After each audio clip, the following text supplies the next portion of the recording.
작년 11월 23일에 보도가 되었던 기사 내용인데요. 중국의 어떤 도둑이 물건을 훔치러 어느 가정에 들어갔습니다. 양씨성을 가진 도둑인데요. 그 사람이 그 도둑질을 하기 위해서 집안에 들어갔는데 그 집안 사람들이 아직 잠을 자지 않는 겁니다. 그러니까 사람들이 잠을 안 자니까 도둑질을 할 수가 없어서 이 주인들이 잠잘 때까지 기다리기로 한 것이죠. 그러다가 그만 도둑이 잠이 들어버리고 말았습니다. 주인이 방 안에서 잠을 자다가 옆에서 코 고는 소리가 들리니까 이게 무슨 소린가 하다가도 아마 이웃집에서 나는 소리겠지 하고 무시했었으나 나중에 아기 우유 때문에 일어나서 이렇게 움직이는 도중에 그 코 고는 소리가 더 크게 들리는데 가까이에서 들리는 거예요. 다른 방에서 들리는 겁니다. 그래서 그 여주인이 탕씨 주인인데 그 사람이 문을 한번 살짝 열어봤더니 세상에 낯선 사람이 자기 집에서 잠을 자고 있는 것을 발견해서 경찰에 신고해서 잡히게 되었다고 하는 참 우스운 이야기를 신문에서 본 적이 있습니다. 잠을 자면 도둑이 활개치면서 도둑질도 할 수 있는 것인데 그러나 깨어 있으면 도둑질도 못하는 것이죠. 뿐만 아니라 잠을 자게 되면 자신이 도둑질하러 왔다는 것도 잊어버린 채 경찰에 잡히게 되는 이 이야기를 읽으면서 어쩌면 잠을 자는 것이 우리가 살아있기는 하지만 아무것도 할 수 없는 그런 상태라고 하는 것을 생생하게 보여주는 예가 아닐까 싶습니다. 오늘 우리가 읽은 로마서 13장 11절 말씀에 보면 이런 말씀이 기록되어 있습니다. 또한 너희가 이 시기를 알거니와 자다가 깰 때가 벌써 되었으니 이는 이제 우리의 구원이 처음 믿을 때보다 가까웠음이라.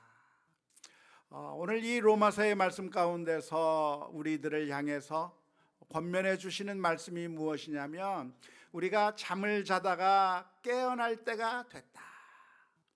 더 이상 더 잠을 자지 말고 깰 때가 되었다고 말씀해 주고 있는데요.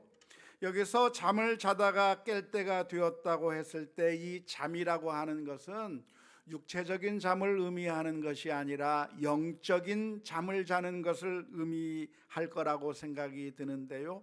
도대체 영적인 잠을 자는 것은 무엇을 가리키는 것일까요? 어떤 상태가 영적인 잠을 자는 것이라고 말할 수 있을까요? 그리고 잠에서 깬다고 하는 것은 영적인 잠에서부터 깨어나는 것은 무엇을 가리켜서 영적인 잠에서부터 깨어나는 것이라고 할 수가 있을까요?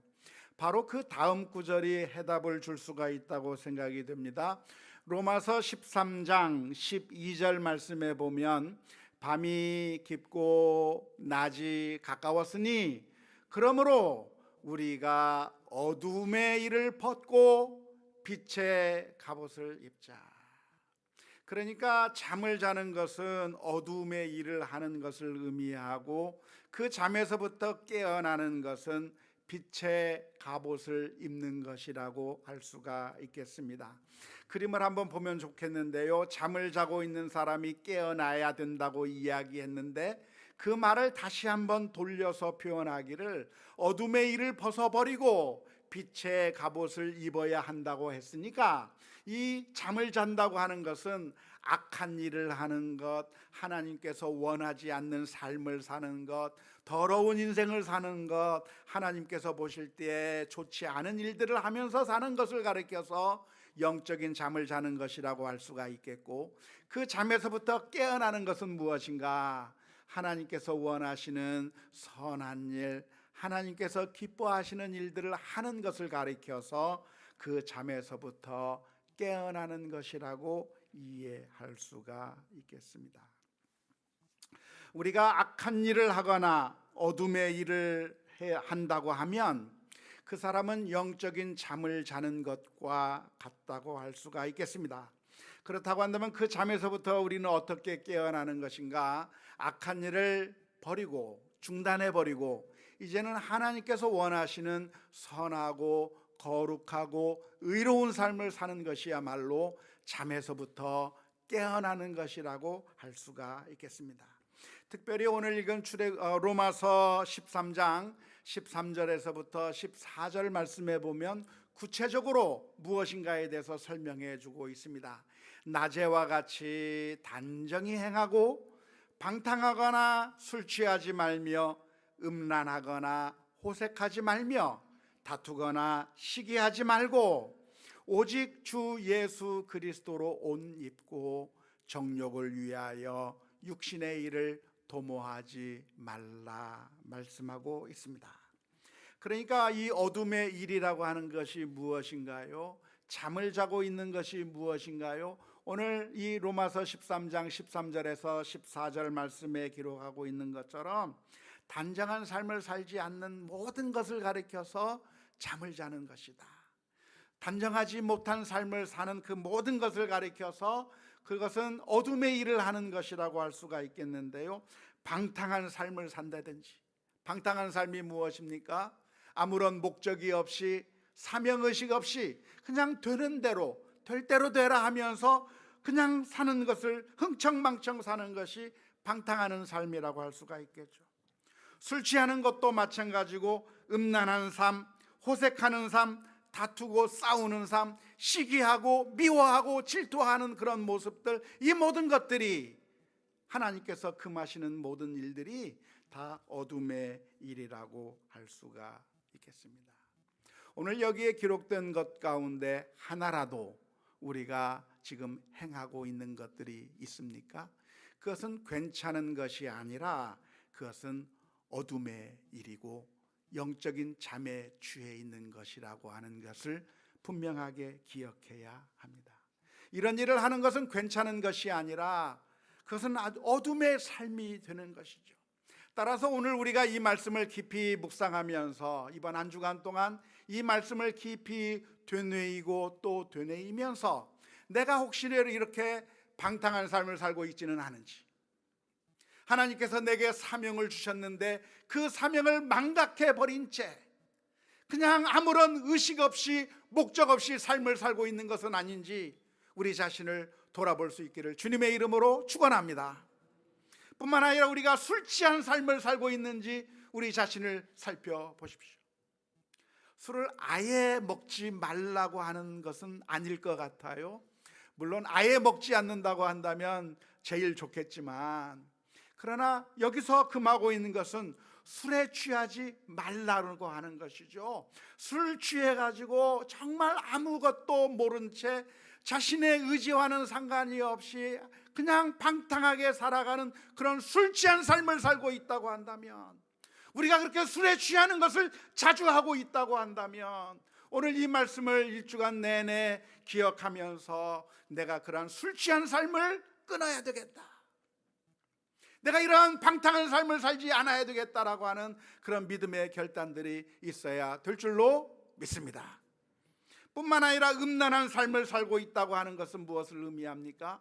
가정의 테두리를 벗어난 잘못된 성적인 일들을 하는 모든 일들이 음란한 삶이라고 할 수가 있겠는데, 만일 우리들 가운데 여전히 이런 일들을 하고 있다고 한다면 이것이 악한 일이요, 어둠의 일이요, 영적인 잠에 빠진 일이라고 하는 사실을 기억하면서 단호하게 끊을 수 있는 믿음의 결단들이 있어야 될 줄로 믿습니다. 뿐만 아니라 다른 사람들과 싸우고 다투며 분쟁하고 있다고 한다면, 시기하고 질투하고 미워하는 마음으로 계속 살아가고 있다고 한다면 그것이 괜찮은 것이 아니라 어둠에 잠을 자고 있는 것이고 영적으로 죽어 있는 것이라고 하는 사실을 기억하면서 우리의 마음 가운데서 그러한 악한 마음들을 다 내버리고 오히려 사랑하며 선을 베풀며 은혜를 베풀 수 있는 하나님의 사랑을 받은 자답게 우리의 사랑을 많은 사람들에게 보여줄 수 있는 믿음의 사람들이 되는 그런 결단들이 우리들의 삶 가운데서 있어야 될 줄로 믿습니다. 시기하고 질투하는 것은 괜찮은 것이 아니라 우리를 갉아먹는 것이고 우리를 불행하게 만드는 것이죠. 우리가 아무리 높은 지위에 올라간다고 한들, 우리가 아무리 많은 것을 가진다고 한들 시기와 질투 가운데 빠져버리게 되면 불행한 인생이에요. 그 삶은 기쁨이 없어요. 오히려 자신이 너무나도 비참한 상태에 빠질 수밖에 없는 것인데, 내가 사랑을 베풀면서 기쁨을 느끼고 하나님의 사랑을 전하는 가운데 주께서 주시는 그런 놀라운 기쁨들을 받아 누려야 되겠다고 하는 그런 믿음의 결단들이 우리 모두에게 있을 수 있기를 주님의 이름으로 축원합니다. 만일 우리들 가운데 이러한 삶의 모습이 조금이라도 우리 가운데 있다고 한다면 예수 그리스도의 십자가 앞에 나가서 기도해야 할 것입니다. 주여 도와주시옵소서. 어둠의 일을 벗어버리고 빛의 갑옷을 입을 수 있도록 도와주옵소서. 우리는 예수님을 믿으면 그 순간에 완전히 변화되어서 완벽한 사람으로 바뀌는 것이 아니라 늘 유혹을 받으며 살 수밖에 없습니다. 돈의 욕심 또는 명예의 욕심, 여러 가지 잘못된 그런 마음들이 우리들을 자꾸만 장악하기 위해서 우리들의 마음 가운데 들어오게 될 텐데, 그때마다 우리의 힘과 능력으로는 다 거부하기가 어렵기 때문에 하나님 앞에 엎드려야 되는 것이죠. 예수 그리스도의 십자가 앞에 다시 한번 나가서 주님 도와주옵소서. 주님, 저는 할 수 없나이다. 저의 믿음이 부족한 것을 도와주옵소서 기도하면서 날마다 우리가 어둠의 일을 벗어버리며 빛의 갑옷을 입을 수 있는 우리 모두가 다 될 수 있기를 주님의 이름으로 축원합니다. 뿐만 아니라 우리 모두가 서로가 서로를 격려하면서 믿음의 길을 갈 수 있도록 도와주어야 합니다. 우리가 교회 공동체로 모이는 이유가 있다고 한다면 믿음의 길은 혼자 가기가 어렵기 때문에 그래요. 혼자 하면 어떻게 되나요? 늘 넘어지는 거죠. 늘 실패하는 거죠. 그래서 교회 공동체가 필요한 것이고, 서로가 서로를 격려하고 또 선한 말씀으로, 하나님의 말씀으로 위로해주고 격려해주고 용기를 북돋워 줄 때, 내가 할 수 없었던 사람들도 힘을 내서 용기를 내서 선한 일로 나아가게 되는 것이죠. 금년에 우리 교회가 성경 읽기를 함께 하고 있는데요, 여러분 성경 잘 읽고 계십니까? 잘 읽고 있어요. 옛날에는 창세기, 출애굽기 읽다가 레위기에서 멈췄는데 레위기도 지나고 민수기까지 왔습니다. 어떻게 이것이 가능합니까?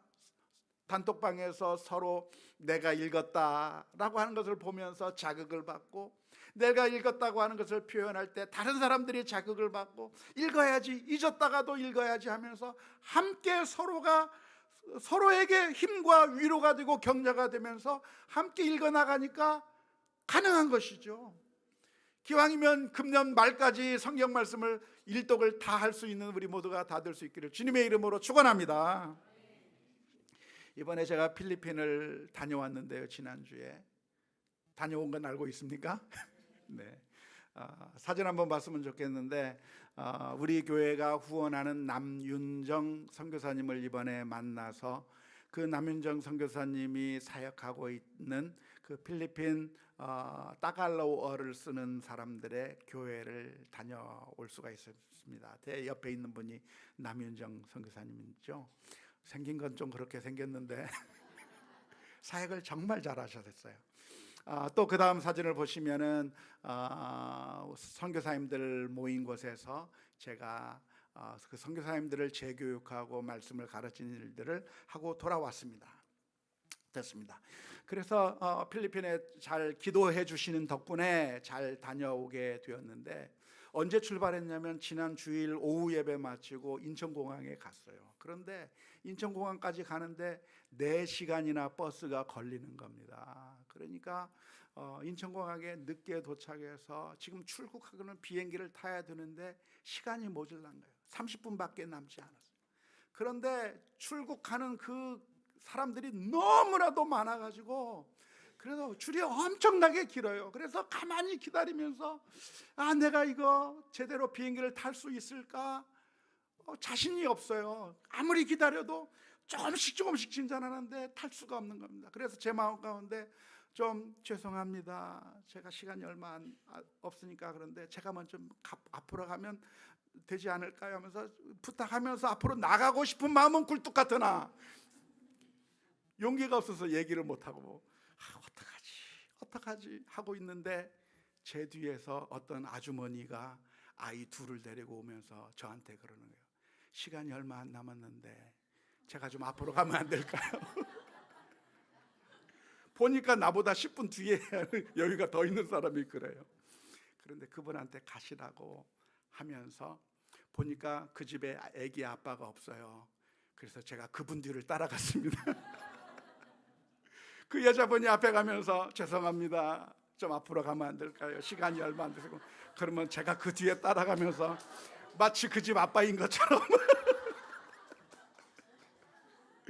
따라가는데 그 아주머니가 가다가 계속 앞으로 나가야 되는데 얘기를 못해요. 좀 인상이 더럽게 생긴 분이 한 분 앞에 있으니까 얘기를 못하는 겁니다. 더 진전을 못하는 거예요. 그래서 제가 뒤에서 그랬죠. 계속 가세요. 그러니까 그분이 용기를 얻고 또 앞으로 가는 거예요. 그래서 제가 또 뒤에 따라가면서 혼자는 안 되는데 둘이 하니까 되는 거예요. 쇠치기도 혼자는 못하겠는데 여러 명이 같이 하니까 되더라. 악한 일도 마찬가지고. 그런데 우리가 서로 신앙생활을 같이 해야 되는 이유가 무엇입니까? 그것은 우리가 혼자 하면 넘어지기 쉽고 중단하기 쉽고 함께 갈 수가 없는데 옆에 있는 사람이 성경 읽으니까 나도 읽고 옆에 있는 사람이 선한 일을 하니까 나도 하고 서로가 서로에게 위로가 되고 힘과 되고 격려가 되면서 같이 나아갈 수가 있는 것이죠. 그래서 우리 교회 공동체가 되어서 서로가 서로에게 힘을 주어야 하는 것입니다. 물론 이 이야기는 우리가 서로를 향해서 가르치라고 하는 이야기는 아닙니다. 야고보서의 말씀 가운데 너희는 많이 선생이 되지 말라고 말씀하신 것과 마찬가지로 우리는 종종 다른 사람들을 가르치려고 하는 것인데 그렇게 가르쳐서 되는 것이 아니고 내가 믿음의 길을 잘 가고 있는 것만으로도 그 옆에 있는 사람들이 힘과 용기를 얻게 되는 것이죠. 옆에서 그렇게 믿음의 길을 잘 가는 사람을 보면서 옆에 있는 사람들이 힘과 용기를 얻으면서 함께 갈 수 있는 겁니다. 그런데 내가 그 믿음의 길을 혼자 가고 있다고 생각이 되면 그게 참 힘들어요. 그래서 그 옛날 엘리야 선지자가 영적인 우울증 가운데 빠진 적이 있었습니다. 바알 선지자와 아세라 선지자들을 물리친 그런 능력의 종이 엘리야 선지자였는데 하루는 그 이세벨 왕비가 자기를 죽이려고 한다고 하는 그 이야기를 들으면서 심각한 영적인 침체에 빠지게 되고 영적인 우울증에 빠지게 되어서 하나님 앞에 하소연합니다. 하나님, 이제는 더 이상 못하겠습니다. 내 영혼을 거두어 가 주옵소서 하면서 했던 말이 열왕기상 19장 10절 말씀에 기록되어 있습니다. 그가 대답하되 내가 만군의 하나님 여호와께 열심히 유별하오니 이는 이스라엘 자손이 주의 언약을 버리고 주의 제단을 헐며 칼로 주의 선지자들을 죽였음이오며 오직 나만 남았거늘 그들이 내 생명을 찾아 뺏으려 하나이다. 혼자 길을 가고 있다고 생각될 때 영적인 우울증이 찾아온 것이죠. 하지만 그런 엘리야를 향해서 하나님께서 들려주신 소망의 소식이 무엇이냐면 내가 바알에게 무릎을 꿇지 아니한 7,000명의 사람들을 남겨놓았다. 너만 홀로 있는 것이 아니라 믿음의 동지들이 있다고 하는 그 이야기를 듣게 될 때 다시 한번 힘과 용기를 얻게 되는 것이죠. 저도 아주 비슷한 경험을 한 적이 있었습니다. 젊었을 때 신학교에 가서 하나님의 말씀을 배우고 신학을 공부했는데 그 신학을 배운 것을 가지고서 한국교회를 바라보면 한국교회에서 목회하시는 목회자들이나 교회가 신학교에서 배운 내용과는 완전히 괴리가 있는 겁니다. 차이가 있는 겁니다. 복음을 가르치는 것이 아니라 잘못된 복음을 가르치고 있고 잘못된 종교를 가르치고 있는 것이 너무나도 많아 보였어요. 그래서 너무나도 외로웠던 것이죠. 그래서 제 마음 가운데 생각되는 것이 과연 내가 가는 이 길이 맞는 것인가? 모두가 다 이 길로 가고 있는데 내가 가지고 생각하고 있는 것이 과연 이게 맞는 것인가, 외로운 생각이 들었던 것입니다. 그런데 제가 미국에 가서 아주 큰 유익을 얻었던 것이 무엇이냐면, 미국에 있는 신학교에서 배울 수 있는 것도 큰 유익이었지만 그곳에서 정말 가르친 대로, 신학교에서 가르치는 그 말씀대로 제대로 목회하는 목사님들을 만나게 되면서 힘과 용기를 얼마나 얻었는지 몰라요. 복음을 제대로 말씀해도 되는구나, 하나님의 말씀을 제대로 가르치는 교회가 있구나, 그런 교회들을 바라보게 될 때 얼마나 기쁨과 그런 위로가 되었는지 모릅니다. 우리 학부모들도 마찬가지잖아요. 학부모들도 우리 자녀들을 가르칠 때 과외를 안 보내도 될 것 같은데 모든 부모님들이 다 과외시키니까 나만 과외 안 보내면 부모의 역할을 못하는 것 같아서 불안하고 염려가 되는 그런 경우가 있는 것처럼, 그래서 우리 인생들은 누군가 나와 같은 동지가 있는 것이 너무나 중요한 것이죠. 그래서 믿음의 길을 어떻게 가는가, 혼자 가는 것이 아니라 내가 믿음의 길을 가는 그 모습을 보고 옆에 있는 사람이 위로를 얻고, 그 사람이 믿음의 길을 가는 것을 보고 내가 힘과 용기를 얻게 되는, 서로가 서로에게 위로가 되고 힘이 되는 것이죠. 무엇인가 말을 하는 것이 아니라 바로 옆에 앉아 있어 주는 것만으로도, 아니 저기 떨어져 앉아 있어만 해도 힘과 용기가 되는 것이라고 할 수가 있는 것이죠. 종종 우리 연세 드신 어르신들께서는 무슨 얘기를 하냐면, 아이고 이제 빨리 천국 갔으면 좋겠다고 그렇게들 말씀하시는데, 제발 그런 말씀 좀 하지 마세요. 왜냐하면 할머니 살아있는 것만으로도 힘이 돼요. 할머니가 기도하는 그 모습만 봐도 힘과 용기를 가져요. 그 어머니가 없어서, 그 아버지가 없어서 슬퍼하는 자녀들이 있잖아요. 함께 있는 것만으로도, 방 안에 같이 있는 것만으로도, 같이, 아니 저곳에 있다고 사는 것이 생각만 되더라도 힘과 용기가 되는 것이기 때문에 우리 믿음의 길을 서로가 함께 걸어가면서 서로가 서로에게 힘과 용기가 되어주는 우리 믿음의 공동체가 다 될 수 있기를 주님의 이름으로 축원합니다. 그런데 오늘 로마서 13장 11절의 말씀을 보면 우리가 깨어 있어야 되는 이유에 대해서 설명하면서 주의 구원이 처음보다 가까워졌다고 말하고 있습니다. 왜 우리가 깨어야 되는가? 주님의 구원이 가까워졌기 때문이라고 말씀하고 있습니다. 도대체 이게 무슨 뜻일까요? 그러니까 예수님의 재림이 가까이 왔다고 하는 그런 의미일까요? 물론 그럴 수 있습니다. 시간이 지날수록 예수님의 재림이 가까워지는 것은 엄연한 사실이기 때문에 그렇습니다. 하지만 이 말씀 가운데서 우리가 더욱더 주목해 보아야 할 표현이 있다고 한다면, 로마서 13장 12절의 말씀에서 표현하고 있는 것처럼 밤이 깊고 낮이 가까웠다고 하는 표현입니다. 그러니까 밤이 깊었다고 하는 것은 무엇을 의미합니까? 우리 눈앞에 아무것도 안 보이는 거죠. 지금 깜깜하기만 해 보이는 겁니다. 그럴 때 우리들의 마음 가운데는 어떤 생각이 드냐면 절망적인 생각이 들어요.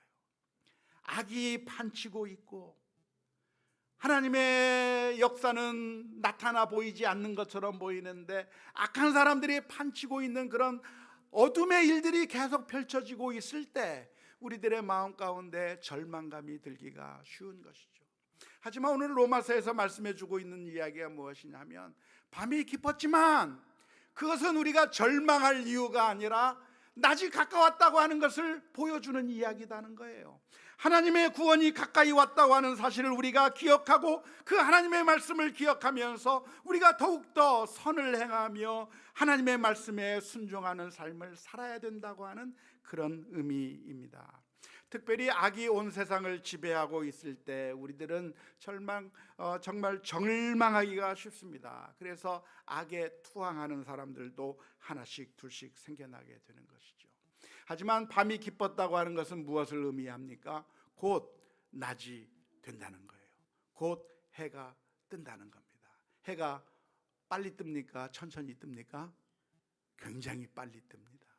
동해에 가서 해가 뜨는 것을 보신 적이 있습니까? 예전에 한번 가서 본 적이 있었는데, 동해에서 저 바다 건너편에 불그스름하게 해가 뜨려고 하는 그 순간에, 야, 이제 해가 뜨겠구나, 사진 찍어야지, 뭐 해야지 하고 있는데 보니까 벌써 해가 다 떠버렸어요. 왜 이렇게 빨리 해가 뜹니까?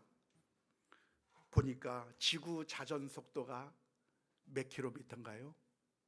혹시 아십니까? 시속 1670km로 지구가 자전한대. 그러니 해가 얼마나 빨리 뜨는지. 공전은 태양 주위로 우리 지구가 몇 킬로로 돌고 있습니까?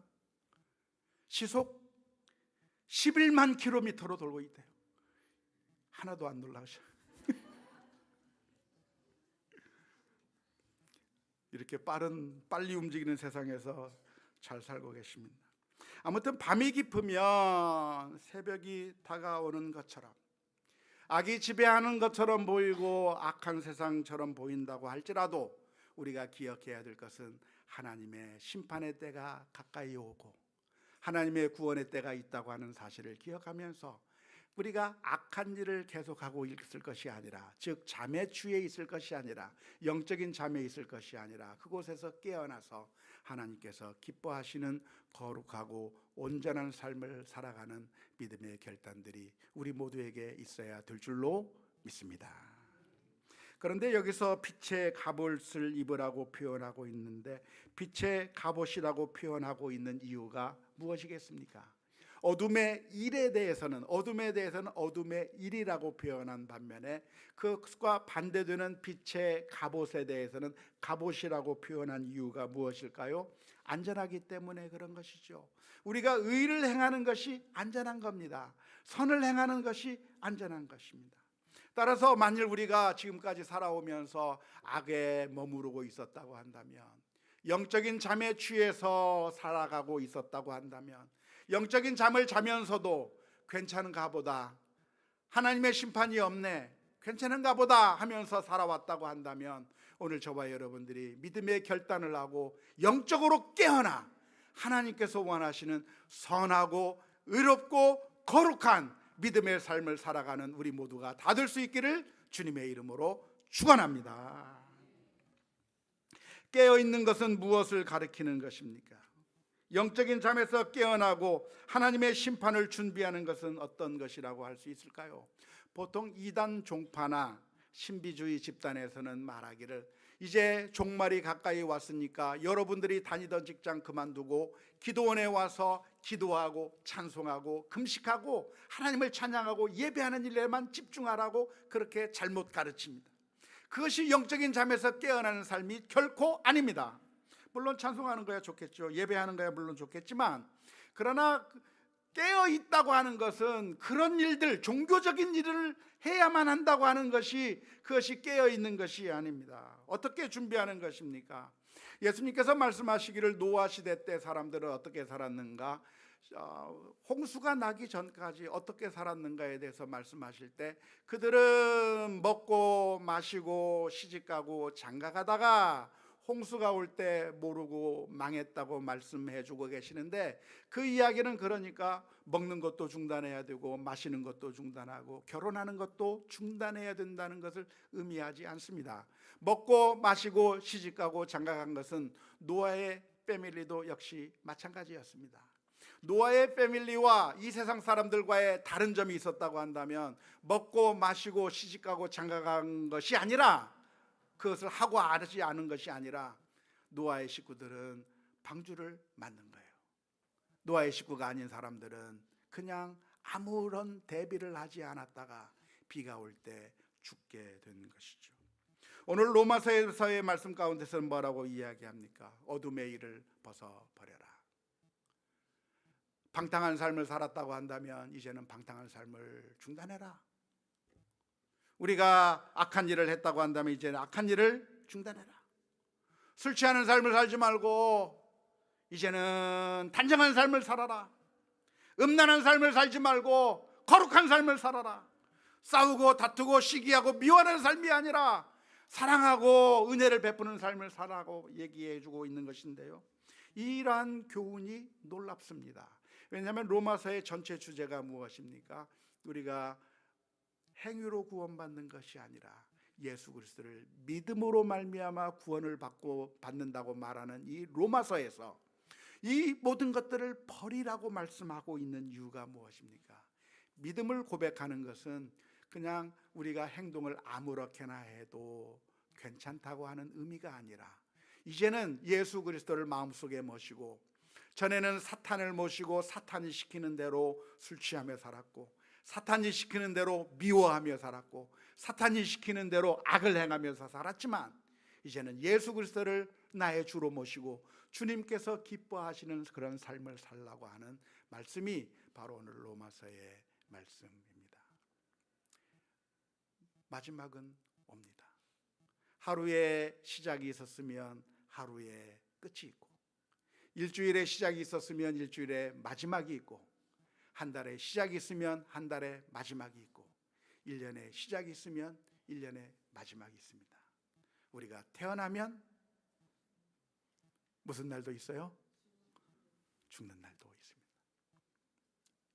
인생의 개인적인 종말을 맞이하게 되든지 우주적인 종말을 맞이하게 되든지 우리는 어차피 끝이 있는 인생을 살게 될 텐데, 그때가 언제인지 아무도 몰라요. 아무도 몰라요. 오늘 밤이 될 수도 있어요. 그럴 때 우리가 지금처럼 어둠의 잠을, 육신의 일들을 도모해가며 영적인 잠을 자고 있는 것이 아니라 지금까지 했던 모든 잘못들을 중단해버리고 하나님께서 요구하시는 거룩하고 의롭고 선한 믿음의 삶을 살아가는 우리 모두가 다 될 수 있기를 주님의 이름으로 축원합니다.